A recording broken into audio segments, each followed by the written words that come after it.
Hello everyone. और आप सब कैसे हो? जैसा कि आप सब लोग जानते हैं, एग्जाम के बहुत करीब हैं। 13 अप्रैल को हमारा एग्जाम है। ठीक है। और मैं जानता हूँ उस टाइम में आप लोग क्या फील कर रहे हो। जो आप फील कर रहे हो ना, उसमें कोई प्रॉब्लम नहीं है। क्यों? मैं इस फेज से हर बार निकला हूँ। ठीक है। मुझे पता है इस टाइम पे कैसा फील होता है, कितना प्रेशर होता है आप लोगों के ऊपर। क्या जो मैं सब याद करा है वो मुझे पेपर में रिकॉल हो पाएगा? क्या इतनी मैंने पढ़ाई करी है वो इनफ है एग्जाम के लिए? ठीक है। बहुत सारे डाउट चलते रहते हैं दिमाग में। देखो, आज मैं आपसे बस बहुत हर्ट टू हर्ट बातें करना चाहता हूँ। जो मैं समझा रहा हूँ, शांति से बस सुनना। और लास्ट में जो कंक्लूजन निकले, वो आप मेरे को बता के जाना कि भैया ये समझ में आया और ये है हमारा फाइनल कंक्लूजन। ठीक है। तो देखो, आप सबको पता है कि हम शुरुआत से शुरू करते हैं।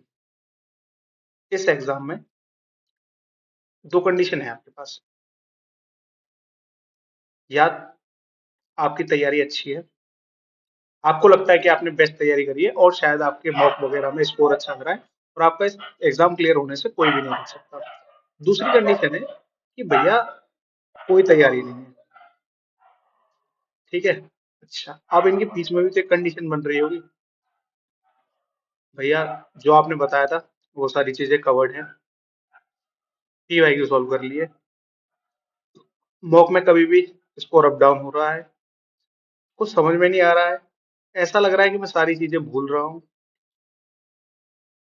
क्या एग्जाम क्लियर होगा या नहीं होगा? ठीक है। देखो, अब इस पे बात करते हैं। शायद उन दोनों के लिए तो ये वीडियो है नहीं जिन लोगों ने तैयारी अच्छी कर रखी है और जिन लोगों ने बिल्कुल तैयारी नहीं कर रखी। मैं बस इन लोगों से बात करना चाहता हूँ जिन्होंने इनफ सिलेबस कवर कर रखा है और जो बस एग्जाम के लास्ट फेज को लेकर डर रहे हैं। लाइक देखो, आप एग्जाम में अपेयर हो गए, आपका अल्टीमेट गोल क्या है? रिजल्ट। ठीक है। आज हम इसके बारे में ही बात करेंगे। तो अब इस कंडीशन में आप लोग दो टाइप के लोग होंगे जो इस एग्जाम में रीअपेयर करोगे। ठीक है। और जो रीअपेयर नहीं करोगे, मतलब जिनका लास्ट अटेम्प्ट है। तो भाई देखो, इन लोगों के साथ तो सहानुभूति है और कुछ नहीं है। मैं बस यही कह सकता हूँ यार, इस अटेम्प्ट को अपना बेस्ट अटेम्प्ट दो। डरना नहीं है। देखो, आधा गेम यही खत्म हो जाएगा जब आप डरोगे नहीं, क्योंकि आपका सिलेबस कवर्ड है। आपसे ज्यादा एग्जाम एक्सपीरियंस किसी को नहीं है अगर आपका लास्ट अटेम्प्ट है तो। ठीक है, एक्सपीरियंस आपके पास है, सिलेबस आपका कवर्ड है। अब लास्ट में चाहिए क्या? बस शांत दिमाग। ठीक है। मैं इस फेज से बहुत बार निकला हूँ और इसलिए मैं ज्यादा अच्छे से बता सकता हूँ कि इस टाइम पे आप लोग क्या फील कर रहे होंगे। अब देखो, दूसरे, आप लोग रीअपेयर करोगे अगली बार। ठीक है। अब इसमें डरना क्या है? या तो आप एग्जाम क्लियर कर लोगे या एग्जाम नहीं क्लियर करोगे। अब जिन लोगों को पता है कि एग्जाम क्लियर हो जाएगा उनके लिए तो अच्छी बात है, कोई दिक्कत नहीं। अब मैं तो आपसे बोल रहा हूँ, आप ये मान के चलो मेरा एग्जाम क्लियर नहीं हुआ, तो क्या? एग्जाम क्लियर नहीं हुआ तो क्या हो जाएगा? दोबारा आ जाएंगे पेपर देने? कोई लाइफ खत्म थोड़ी हो रही है। कभी भी किसी चीज को आपको लग रहा है ना कि ये शायद अल्टीमेट लाइफ में यही है, देखो, हर बार आपको लगेगा कि शायद यही लास्ट था या मेरा यही एक्सट्रीम था। ठीक है। या भैया मेरी मेहनत बस इससे ऊपर नहीं हो सकती, ये मेरी मेहनत का लास्ट था। ये सब आपको दिखाने के लिए एक छलावा है। ठीक है, मैं साफ बोल रहा हूँ। आपको नहीं पता आप कितनी मेहनत कर सकते हो। हार्ड वर्क की कोई लिमिट नहीं है। आपको नहीं पता कि आगे क्या क्या होने वाला है लाइफ में। ठीक है। तो आपको क्या लगता है? अब मैंने बोला आपका नंबर नहीं आएगा। ठीक है। तो क्या आपके रिजल्ट आपके कंट्रोल में है? ठीक है। आपके रिजल्ट आपके कंट्रोल में है। जैसे आप, अगर भैया हाँ कंट्रोल में है, जो यूपीएससी की पीडीएफ आएगी उसमें मैं सबका नाम हटा के अपना नाम ऐड कर दूंगा। ऐसा तो आप कर नहीं पाओगे। तो आप क्या, आपके कंट्रोल में क्या है? आपके कंट्रोल में है आपके एफर्ट्स और जो आपने मेहनत करी है ना। जो मेरे साथ यहाँ पे 2 महीने 3 महीने जो बच्चों ने मेहनत करी है, मैं जानता हूँ आप लोगों से ज्यादा तैयार कोई भी नहीं है। मैंने किसी को कुछ पढ़ाया नहीं। मैंने किसी से, बस लोगों से पर्सनल बात हुई कि भैया ये चीज समझ में नहीं आ रही है, उस चीज को लेके मैंने समझाया। जो चीज आप लोगों ने करी है उससे ज्यादा कोई भी नहीं करके आ रहा है। ठीक है। इस बात पे ध्यान देना। एफर्ट्स आपके हाथ में है।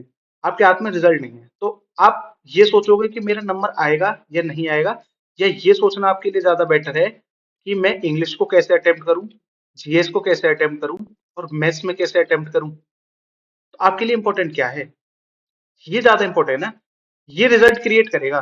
तो आपकी प्रायोरिटी क्या होनी चाहिए, आपकी प्रायोरिटी एग्जाम है, ना कि रिजल्ट। तो रिजल्ट के पीछे मत भागो यार, ठीक है। आपको लग रहा है कि आपकी मेहनत सही है तो आपका रिजल्ट पक्का सही होगा, उस बात पे कोई डाउट मत करो अपने ऊपर। सबसे बड़ा खेल कॉन्फिडेंस का है, ठीक है। सबसे बड़ा, मैं बहुत लोगों को जानता हूँ पर्सनली जो शायद मुझसे ज्यादा मेहनत करते हैं। देखो मैं आपको सीधी बात बता रहा हूँ, बहुत पर्सनली जानता हूँ, और वो मुझसे बहुत ज्यादा मेहनत करते हैं बट उनका रिजल्ट नहीं आ रहा है। क्यों? साफ सीधी बात है, लैक ऑफ कॉन्फिडेंस। तो अब आपको क्या करना है, कमेंट में लिख के जाओ, अपने आप से बोलो, टेलीग्राम पे जाके मुझे पर्सनल मैसेज करो कि भैया मेरा पेपर क्लियर होगा, मेरा पेपर क्लियर होगा और कोई भी नहीं रुक सकता मुझे पेपर क्लियर करने से। ठीक है, आपके माइंड में ये थॉट क्लियरिटी होनी चाहिए कि अगर, देखो मैं वही एग्जाम वाली बात करता हूँ, एग्जाम में आप भी पढ़ के आए हो और जो आपके पीछे बैठा है, जो आगे बैठा है, वो भी पढ़ के आया है। अगर भैया मेरे पढ़ने के बाद मुझे पेपर में प्रॉब्लम हो रही है ना, तो ना तो ये बचेगा और ना ये बचेगा। देखो एग्जाम में देखो मैं वही बिल्कुल कंसेप्चुअल बात करूंगा आपसे। एग्जाम में 8,000 बच्चे बैठे, का पेपर क्लियर हो अप्रोक्सीमेटली, कभी 6,000 का हो जाता है, कभी 7,000 का, मैं अप्रोक्सीमेटली 8,000 ले रहा हूँ। 8,000 बच्चों का पेपर क्लियर होगा। आपका अल्टीमेट गोल क्या है, इन 8,000 में आना, मतलब मुझे बस इतने लोगों से अच्छा होना है जो मैं इसमें आ सकूं। ठीक है, अब आपको पता है कि पेपर आ गया टफ, अब मुझे दिक्कत हो रही है क्योंकि पेपर टफ आ गया है। तो क्या मैं बेसिक सोर्सेज कवर करके आया था? अगर आपको लगता है कि मैं बेसिक सोर्सेज सारे कवर करके आया हूं, तो भाई साहब समझ लेना कि 95% लोगों का पेपर खराब हो चुका है। अब 5% कौन है? 5% वो लोग हैं जिन्होंने अपने ऊपर कॉन्फिडेंस है कि हाँ यार, जो मैं करके आया हूं ना वो इनफ है। अब अगर मुझे दिक्कत हो रही है तो बचेगा कोई भी नहीं, ये मेरा अल्टीमेट मतलब डायलॉग है जो मैं बोलता हूँ कि अगर मुझे दिक्कत होगी तो बचेगा कोई भी नहीं। ठीक है, एग्जाम में तो यही आपको सोचना है, अगर मुझे दिक्कत हुई ना तो एग्जाम में कोई नहीं बचेगा।